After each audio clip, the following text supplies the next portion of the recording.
ได้ไปหาเพราะว่าอยากงานที่ทำบ่ได้ใจดำยังกึดน้ำตัวน้องคือเก่า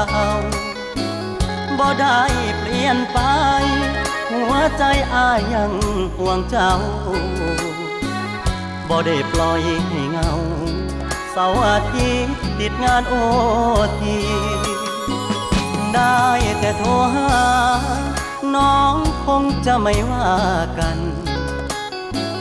บ่เคยเปลี่ยนพันสัญญาหากมันคนดีบ่ได้กักมีกิ๊กบ่ได้หลีกสัญญาที่มีย้อนงานยุ่งอีหลีคนดีอย่าเครียดอายเด้อขอหาสุมือเจ้ามาคือน้อยใจเฮ็ดหยังหยุดงานวันวางจะเดินทางเพื่อ